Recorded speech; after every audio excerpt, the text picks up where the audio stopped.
So we'll call the regular council meeting of January 21st to order. A few announcements. Thank you. Opening remarks. Congratulations to the Christmas tree decorating contest that was held at BCF that gave, what was it, $1,400 to Jumpstart, which is always a great thing, helping the kids in the community do some sports. We had Councillor Locker attend the RCSSCC Sea Cadet mess dinner on Wednesday. I don't know if you want to say anything about that, but I hear it was very good as usual. The beef was very good. I had to go back for seconds. It always is. Citizens on Patrol, the Drumheller Citizens on Patrol Association had their annual general meeting on Thursday, and good attendance, and congratulations to Citizens on Patrol for all the things that they're doing for the community, and to Gunnar Mortensen for being the president, elected for another 3 years. The East Cool School Museum Gala was on Saturday. Very, very well-attended affair. They had it at BCF this year, sold out. Lots and lots of people there enjoyed great music, Scottish event with the Scotch tasting and everything. Really well done. And I want to particularly point out and thank all of the businesses in town who contributed to the silent auction. It always absolutely amazes me when we have these fundraising events with silent auctions, and all the businesses in town pony up some kind of an item to be auctioned off. It is absolutely amazing to me, and that to me is a really good reason for shopping locally, because these businesses give back to the community over and over and over again. So thank you very much to all the volunteers that helped out with the museum gala, and to the vendors for the silent auction stuff. Coming up, there's a Pioneer Trail, I guess it's a winter feast on Tuesday, and I think they still have some tickets left for that at the Pioneer Trail Center. It's always a good time. The Homestead Museum is having their annual general meeting next Sunday at 2 p.m. at the Chamber office, which is right under the world's largest dinosaur. So the Homestead Museum could use some support. And other than that, I think that's good. Can I have somebody approve the agenda, please? Lisa, seconded. Jay, all in favor? Carried. Somebody want to approve the agenda or the council meeting minutes of January 7th, 2019. Fred, seconded by Tony. Any comments, questions? No problem. Okay, all in favor?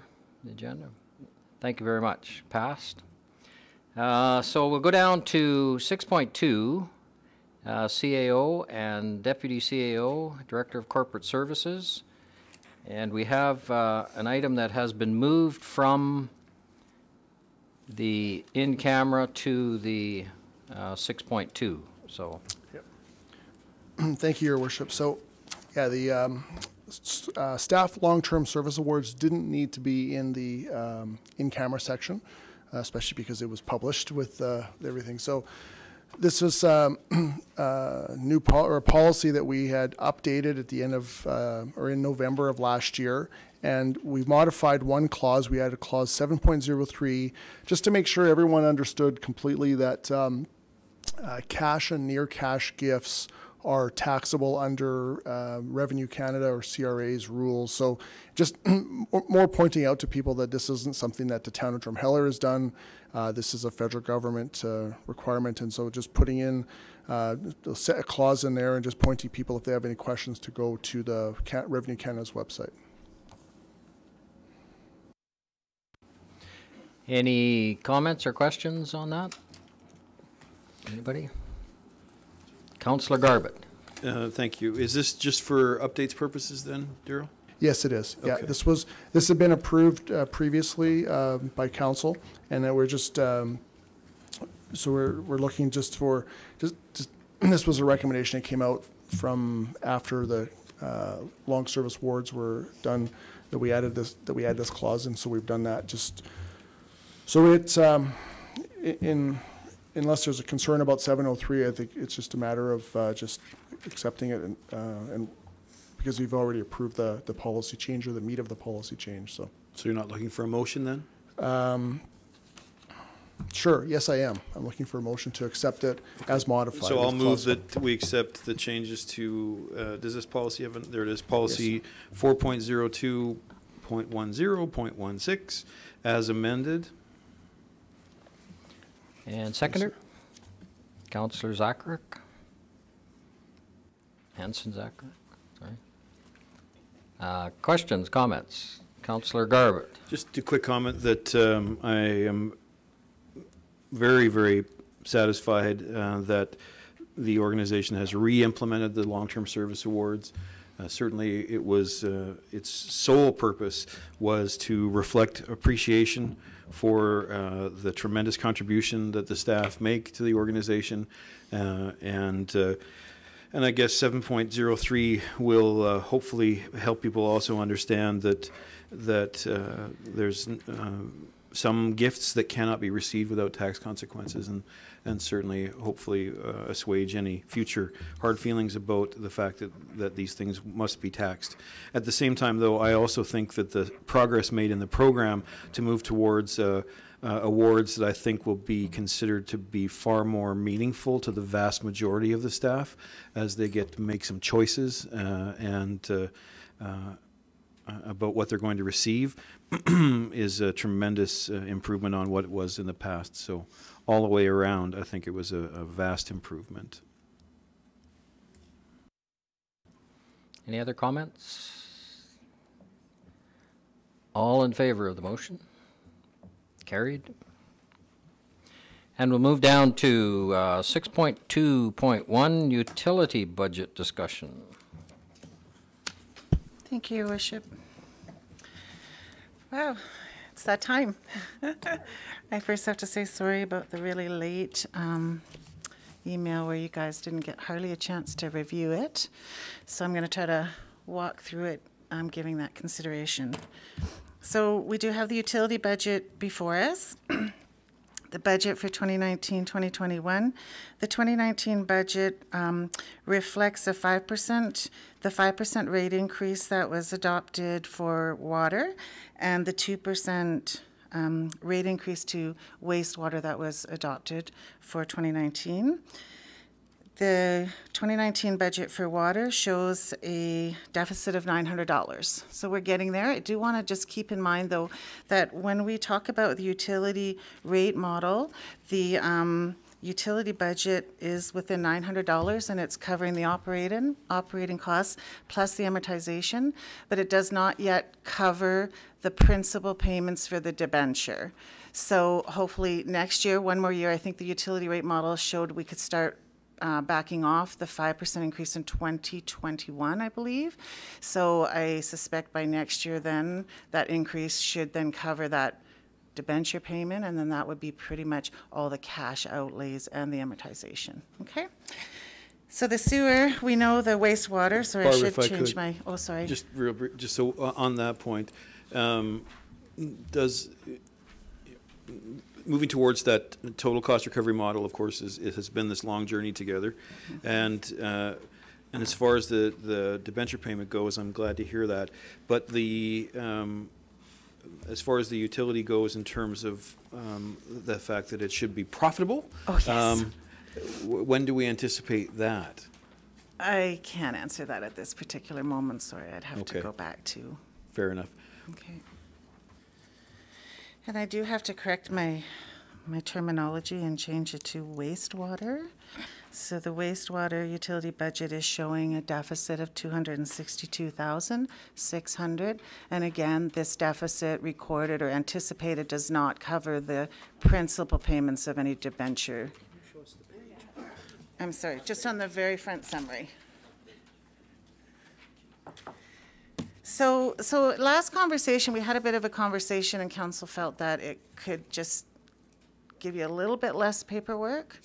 I hope that it hasn't made it too painful. Okay, so then if we just I want to talk about global. So we always talk about global amounts being salaries, benefits, utilities, insurance, and fuel. And those, we do our best to allocate as expensed or as we anticipated. So I'm just looking. So I'll talk global more in detail when we do the tax budget, but I can just mention for you the global numbers for the utility model. Telephone, further to the conversation last week where we had negotiated some favorable pricing, the budget is 56% less for 2019. For utilities, I'm just talking utilities at the moment. Insurance is coming and our budget is 90% of 2018's budget. Fuel and grease and oil, we budgeted exactly the same for utilities.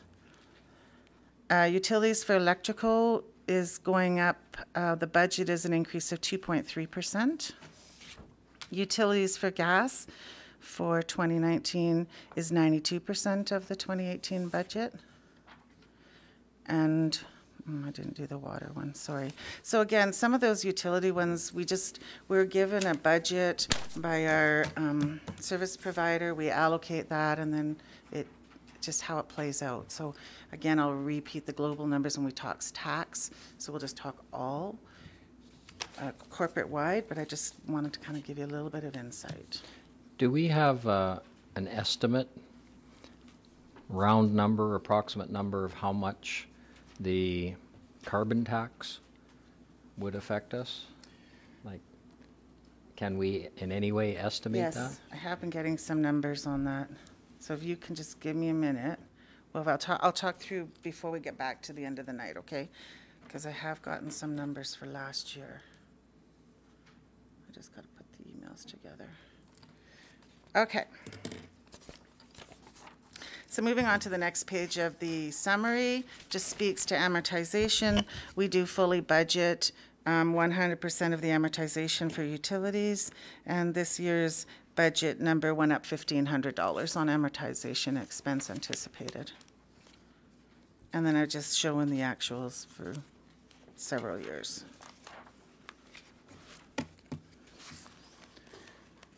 Is everybody good? Okay, so now we're just going to get to the main sheet here, 4101, water. So I'll just kind of highlight each page again. At the top of the page has the 2018 budget, and what the current final draft is. Again, it's a work in progress, the year-end numbers, but that's where we were sitting as of Sunday. The 2019 budget request is listed. In this case, it's $1,732,840. It's a revenue item. The change over 2018 over 2019's budget over 2018, in this case, is $182,000 revenue increase.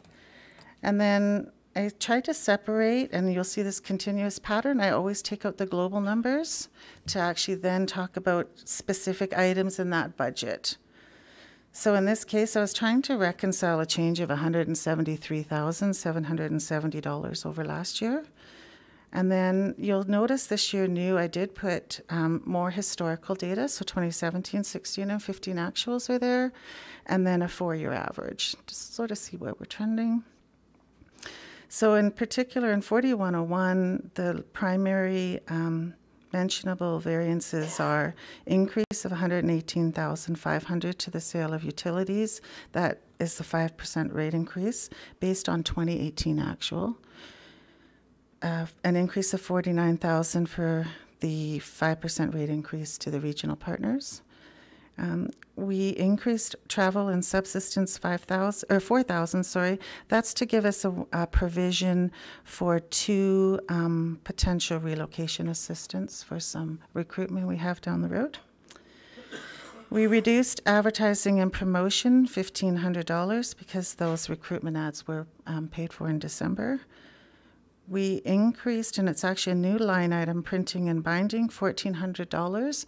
So overall, it's not a new expenditure. It's a new expenditure to this department. We're just reallocating our costs that are just being buried in other departments. A brand new line item, though, is legal and collection. We've never had a provision for legal and collection and utilities. And so I've put a $2,000 provision in there. We have an increase of $3,500 for other professional. That's a one-year provision for our union negotiator. You'll see that in a couple of different functions. We share that cost between water, wastewater, and tax.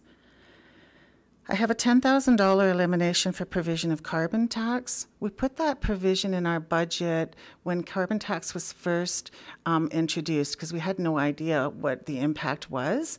But now we're going into third year into our budget. They're actually calculated more on actual numbers, which all the carbon tax is embedded in.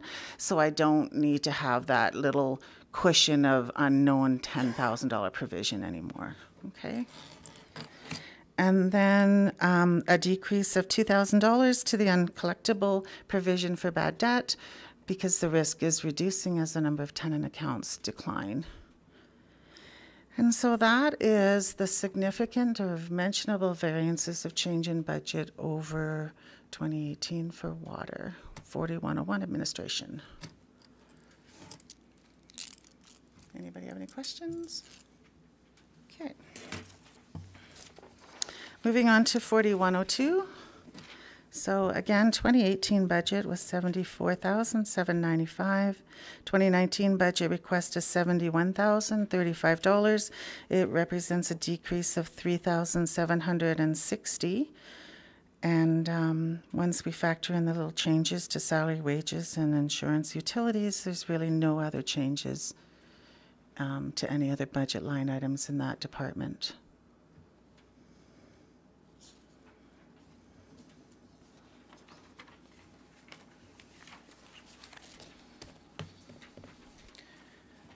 Over to 4103. Any questions? Any concerns? So 4103 is low lift pump. 2018 budget was $16,245. Budget request is $25,915. Of that, $9,670 is the allocation of the global numbers.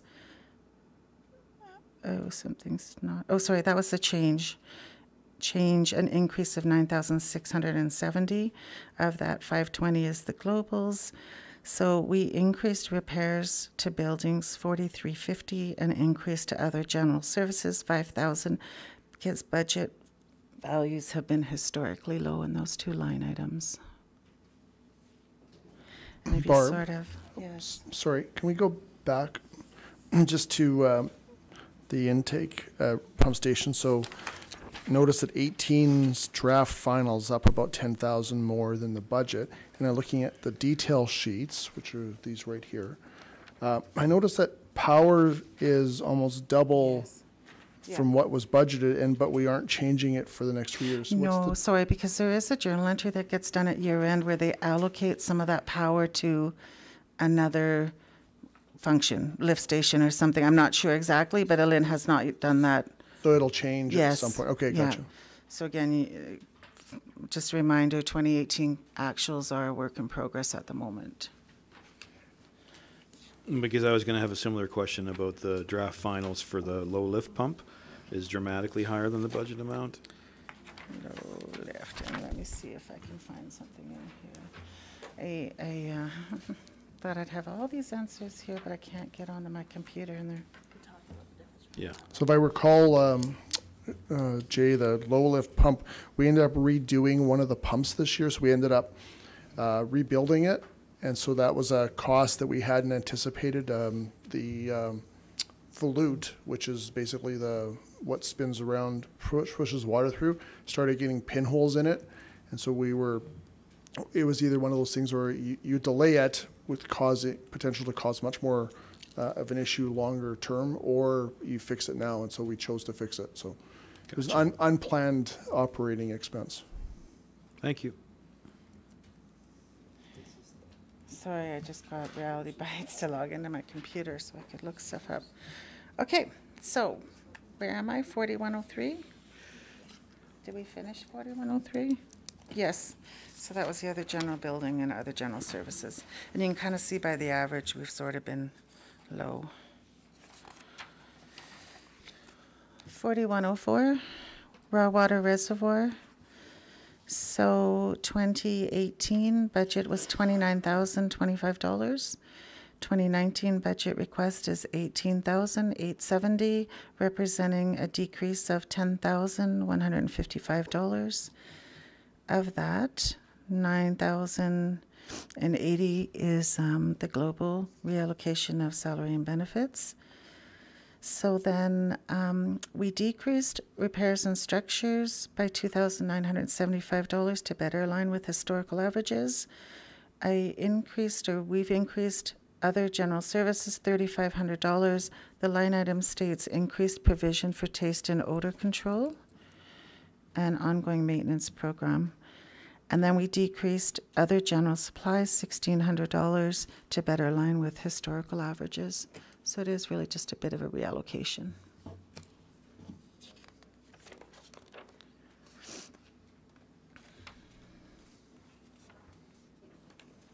Everybody good? Any questions? Okay, purification and treatment, function 4105. The 2018 budget was $1,042,835. The 2019 budget request is $1,030,235, represents a decrease of $12,600. Once I take out the global adjustments, there's a $21,610 increase to budget line items. We decreased repairs to building, $9,000. There was a provision for roof repairs last year. We increased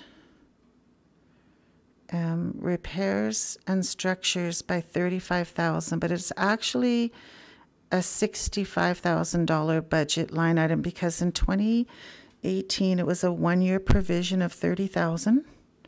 And so that should have went away this year, but it turned out that the cost estimate to repair came in at pretty much double what we had budgeted last year. So it is essentially a $65,000 ask, but year over year it looks like only 35 because 30 was in last year's budget, if that all makes sense. And it's to repair the parking lot on the lower parking lot. At the water treatment plant. So it's basically crumbling. It's an asphalt parking lot, and because of, I think when it was constructed, there probably wasn't adequate base or asphalt put in there. So lots of heavy equipment, bringing chemicals, bringing all sorts of material in there, has just disintegrated the asphalt over the last several years. So it's at a point now where there are areas you do not travel on there with heavy equipment, or else you will sink through the actual pavement. Lisa? So my question on that, as we have heavy equipment going on that asphalt, would it be prudent upon us to go to gravel or a different type of composite rather than a paved parking lot? You still have to do something. So the key point or the key piece of that is that the stuff that's there is not of high quality. So the reason we thought we could actually get away with just putting a surface treatment on it, but once we got into it, you literally have to dig the material out and put gravel down. So we're not sure if we actually will put an asphalt on top of it, but we do know that we have to excavate probably about 12 inches or so, remove all of the material in and put a proper base down, so before we do anything. Gotcha, thanks. Okay. Safety material, clothing, supply. We had a provision in 2018 of $1,000 for a gas detector. That was a one-year provision. This year we've added a one-year provision for replacing the sump pumps of $1,900. And then of course there's a reduction in the interest on our debentures year over year.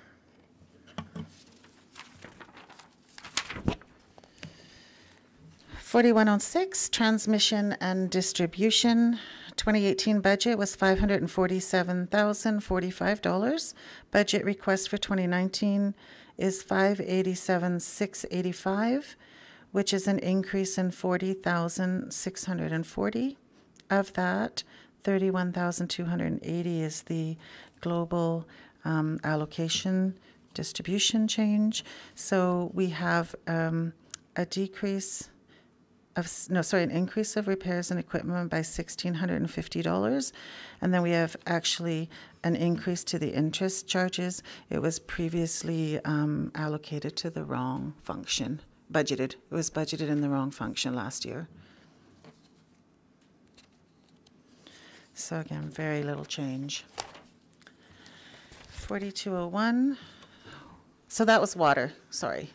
That's water in a nutshell. Everybody's good? Moving on to sewage administration, there's 4201.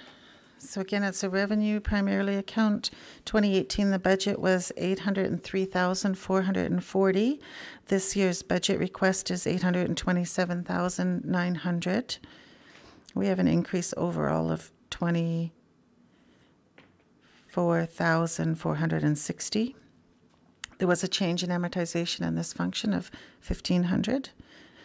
So the primary change is $27,000 increase to sale of utility. That represents the 2% adopted rate change based on 2018 actuals. We've decreased the budget revenue item $4,000 for custom work because we just don't seem to be hitting that line item.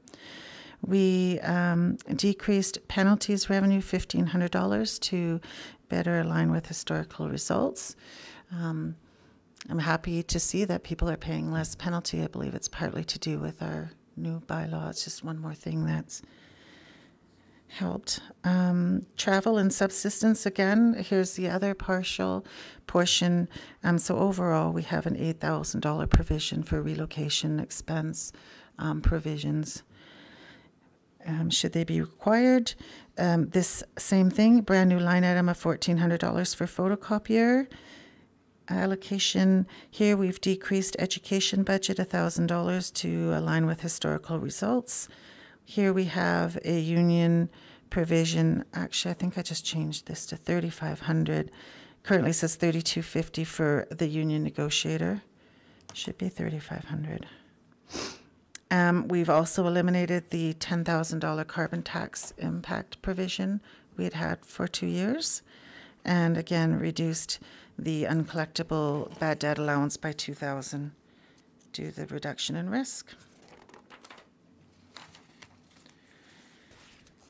Sewage administration, East Cooley, 4203. It's very basic here. Budget was $58,500 revenue. This year budget is $60,000, and it's the 2% represents 2% rate increase that was adopted.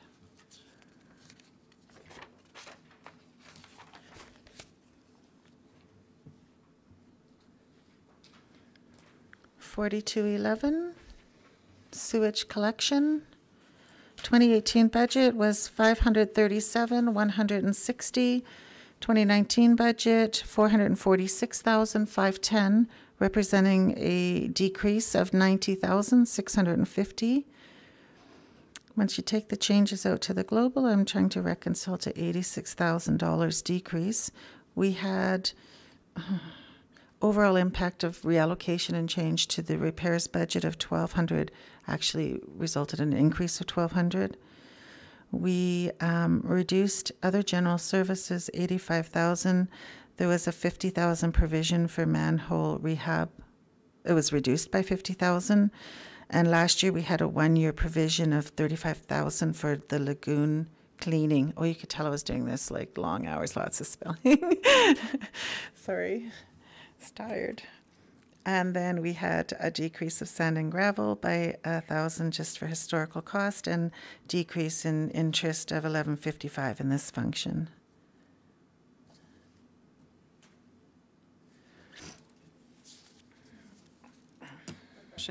So in regards to the sand and gravel decrease, is that betting on the fact that we had a surplus of gravel, or did we not at one point purchase extra gravel?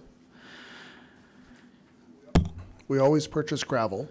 I think what this is reflecting is that we're not using as much of it as we had budgeted for in this area. So it's not like what we do is we purchase a bunch of gravel at once, so a stockpile. It goes into a a reserve, and then we allocate it out as to the different areas as we're using it. So, but I think in this case here, we're just not using as much or charging as much to this area as we had budgeted for. So, Gotcha. I just thought that there was quite a large stockpile, I remember, from so a year or so ago. yeah, that material is actually for road subbase. So it's Gotcha. crushed. It's our old crushed concrete and milled asphalt, and then we mix it together. And we hadn't used it. We had done some crushing, I think, in 2015 or so. The material was quite fine, which meant it wasn't good material for subbase. So we've been stockpiling concrete the last 3 years to get a large enough sample to start crushing and mix the material together to make a better subbase material. So. Okay, awesome. And can you just elaborate a little bit on that provision for manhole rehab reduced by 50,000? Where or what? Is that just generally throughout the valley? So yeah, so what we do is we have we had a contract we actually did it 2 years ago. So to basically shotcrete and fix up some of the manholes that were deteriorating in the valley. So we have some in variety of conditions. So these were basically the worst ones that we wanted and needed to repair. So it was done over, most of the work was done last year. And so we're done that now for this year, like for 2019, and then we'll look again next year to see whether or not we need to do it. So it's an ongoing maintenance item that we'll do, but it all depends on what the infrastructure looks like. So some of the ones have been in high traffic areas where you get lots of pounding and they degrade quite fast. So overall, the infrastructure is in pretty good, like it's in good shape as far as the manholes go. It is. I giggle every once in a while when I'm walking out and I see the manholes saying the city of Calgary on them. I think this one's a good one. We traded. Yeah, Daryl, to remind the listeners at home and for the record, because it's a good indication of the economies of scale that municipalities have to deal with. What's one new manhole cost? So if you're putting a new manhole, replacing a new manhole or putting a new one in, you're probably looking at about 20,000, 17 to 20. So by repairing this, the amount of money we spent over the last couple of years, I think we did about, we spent about a third of the cost rehabbing these manholes that it would cost to actually replace them. So, yeah, and so again, it's an excellent program, and yeah. And on a ballpark figure at $17,000 to $20,000 a piece to replace. How many manholes are there inside Drumheller proper? Ballpark. Ballpark, there's probably 450. Yeah. So the rehab program is meant to save money, and it's doing so. Well done. Okay. Moving on to sewage collection, East Cooley, 4213.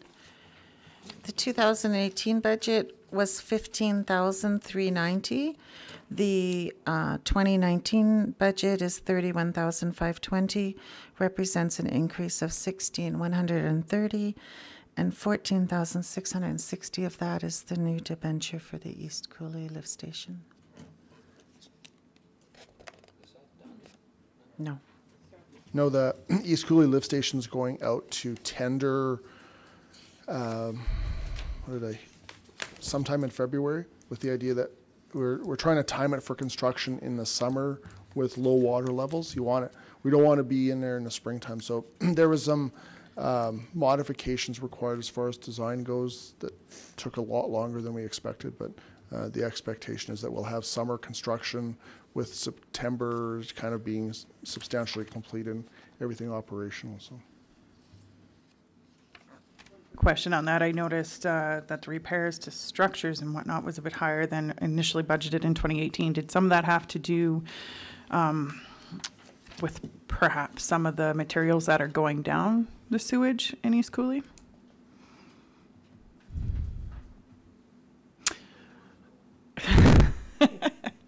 Let's see if I have any notes, if I've analyzed it yet, so you just have to, I can see if I have analyzed that line item yet. What function are we in, 4221? yeah, 40. No, 4213, so. Yeah. Yeah, no, I have it highlighted. I haven't analyzed it yet. Okay, thank you. There wasn't anything abnormal in East Cooley going down the sewer lines there. Yeah, well, yeah, because abnormal can be quite different. But there's nothing there. I think I think we possibly did a couple of repairs to a couple of manholes out there, like where you couldn't do the creating. You had to repair a frame and stuff. So, but I'm not sure exactly what it is either.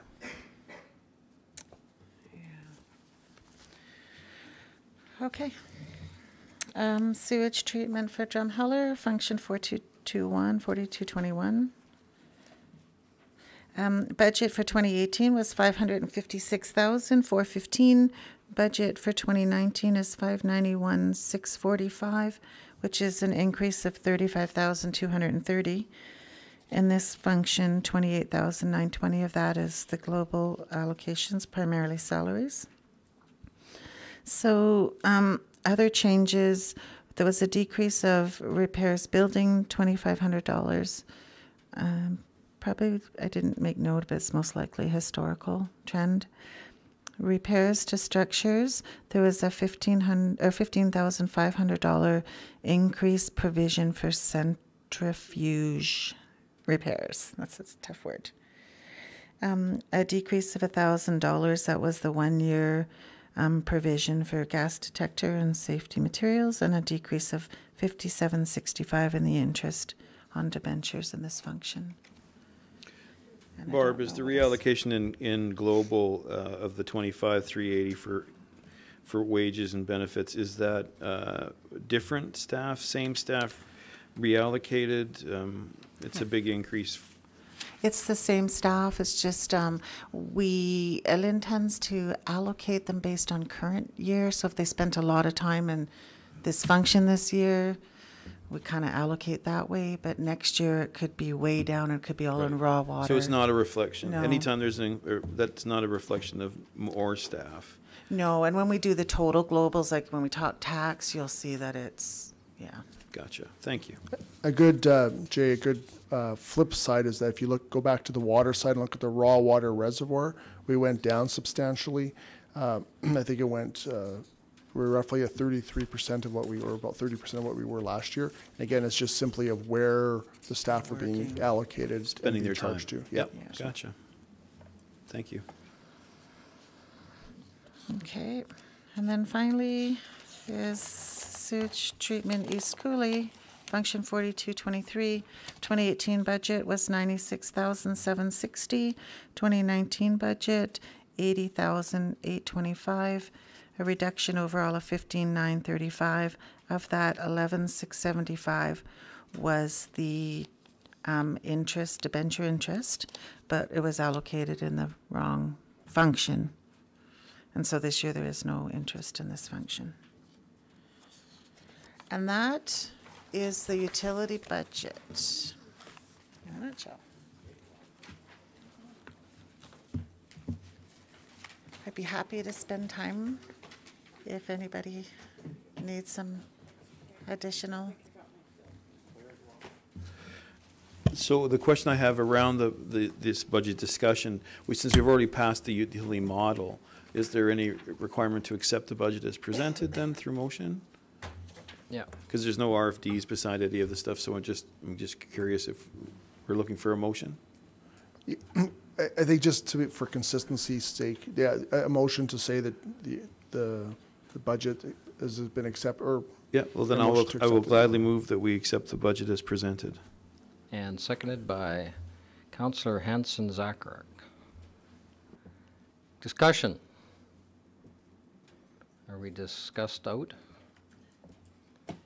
I would just like to say it's always a pleasure working budgets. I'm not going to say working budgets. I'm going to say working budgets presented by our Deputy CAO. It's always very clear, even to me, and good explanations, and thank you very much and your staff for great work. Thank you. If there's no other discussion, all in favor? Carried.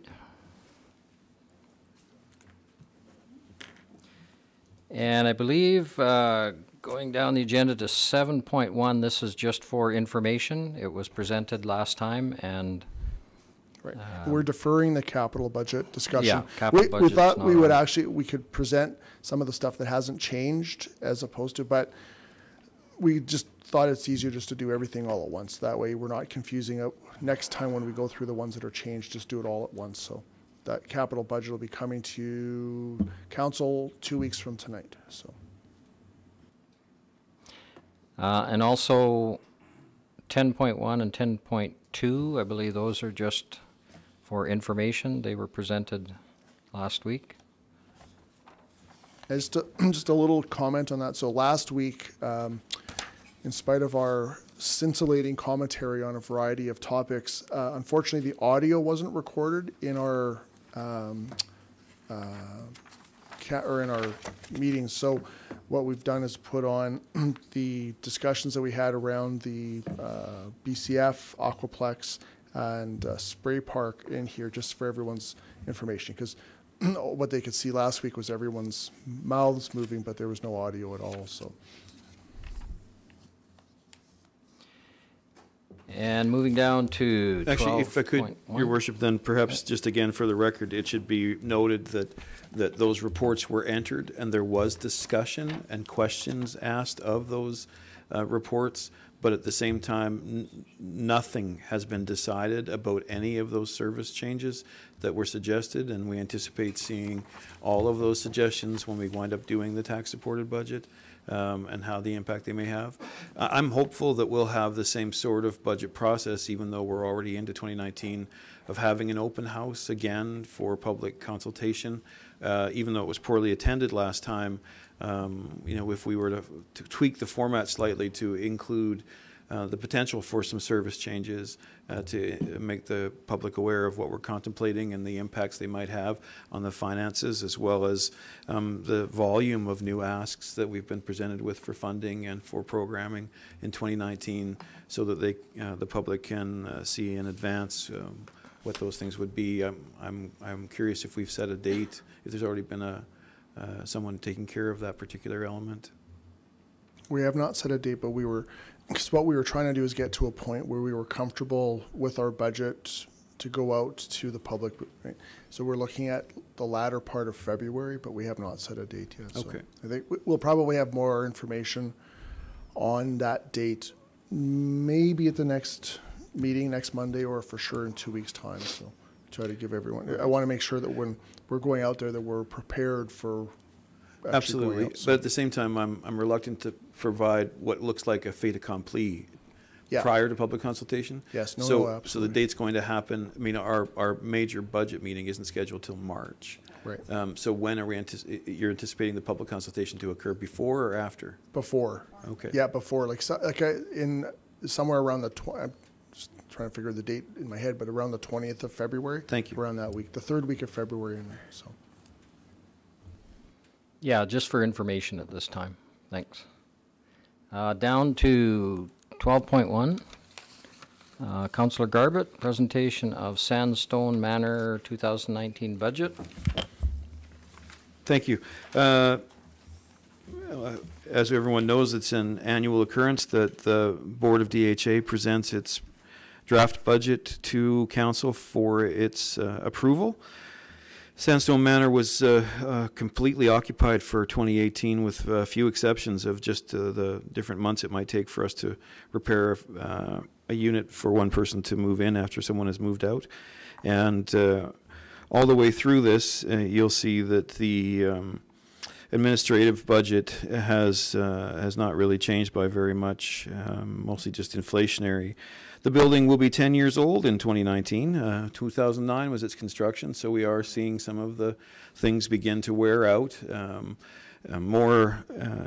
is, of course, a building that sees a high volume of moving in, moving out, and so we have seen a lot of repair costs over the years, but nothing out of the ordinary. The maintenance increase this year is just what we anticipate for, again, things like the HVAC system. Some different cost-cutting measures were taken at construction that have led to ongoing increased maintenance costs for things.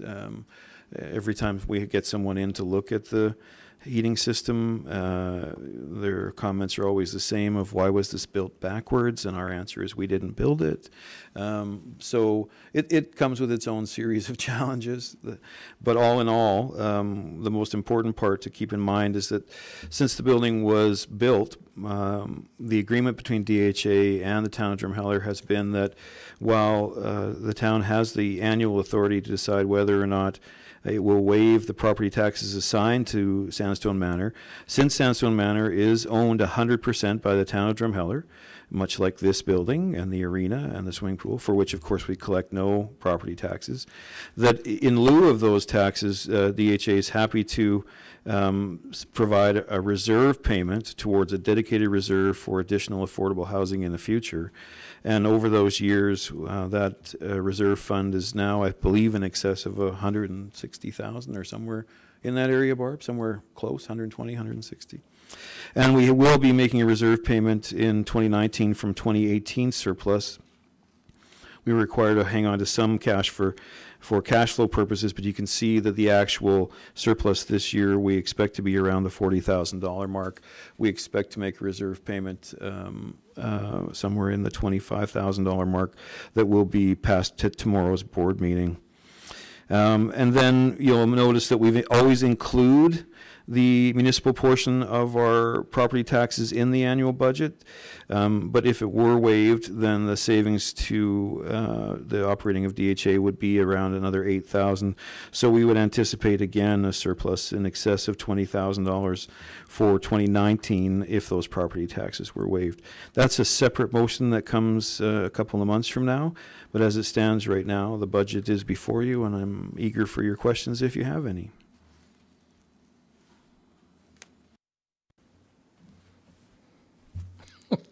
The only question I have, and it's not really the budget, is the stability of the bottom units. Has there been any further problems with that at all? You'll recall, Tom, there were nothing but problems. In fact, there was a number of years where, we're talking about a building that has less than 20 units in it. And the two of them were unrentable for a period of time. One of them much, much longer than the other. But all those repairs have happened. And while we haven't had an update for a long time on where the litigation sits, because of course there were tremendous holdbacks with the construction company because there was a tremendous amount of shifting that occurred and damages to the building as a result. I'm not sure where all that sits. We haven't heard about that for a while. It's entirely possible that the parties have done nothing in the intervening time, but I'm not familiar with any changes there. All I can tell you is that we have seen a tremendous slowdown in the shifting of the building, that the work that was done to try to mediate all those concerns appears to be working. And as of right now, and certainly for the last year, those were units 101 and 102 have been fully occupied for at least the last 2 years.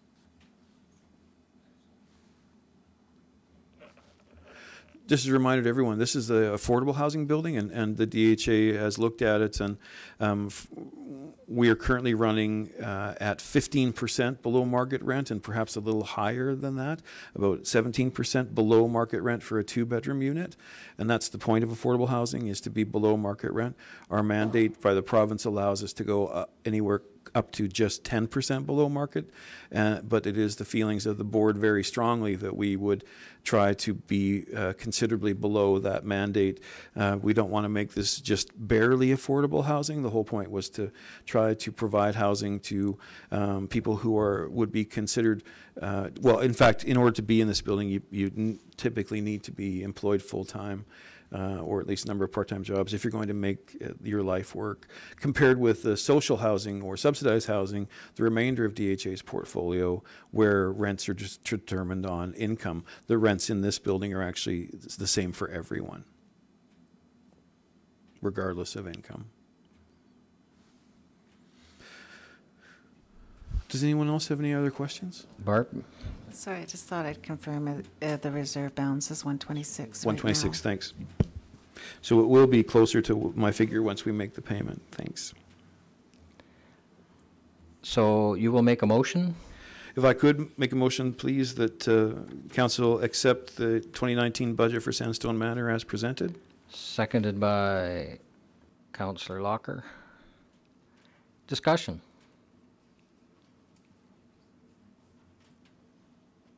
Looks like a very successful building.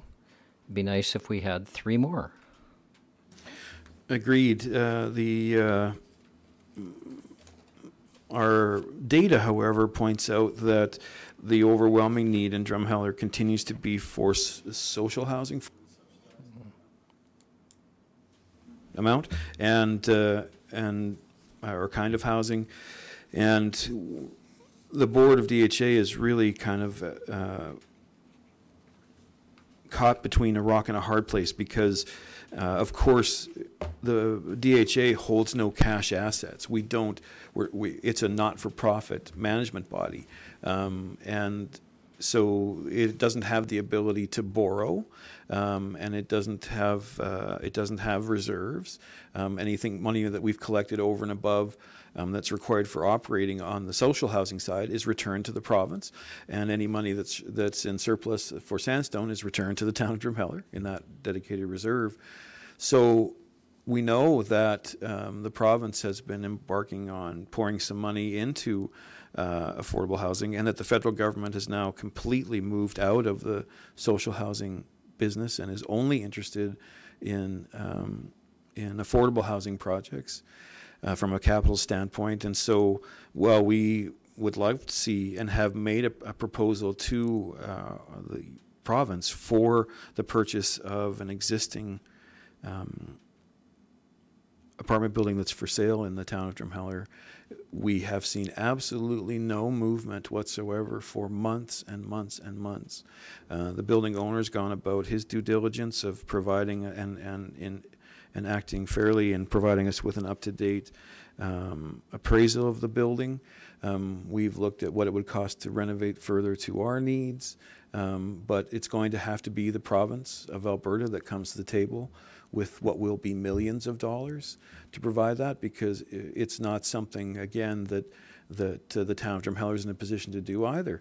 It would take a considerable portion of our overall reserves to venture forward on something like that. And even then, the province has to be responsible for meeting the deficit, because, of course, on the social side of the housing that council hasn't reviewed for a number of years, because, of course, we're responsible for just a minor portion of that here, is always in deficit. You know, the costs of someone's 3-bedroom unit in Green Tree could be $600 a month, but the average rent in those kinds of units is often below $400, and we have a number of residents who are actually paying us $200 a month, because that's 30% of their taxable income.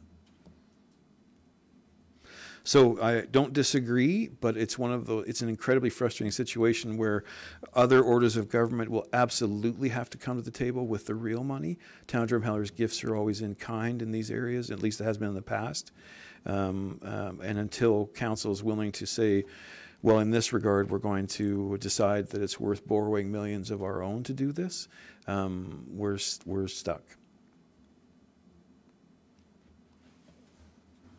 We've kind of heard that before for some reason. Sounds familiar from seniors. All in favor of the motion? Carried. Thank you. Because we do not have a in-camera matter, we have anything else? Motion to adjourn. Councillor Makowecki. All in favor? Carried.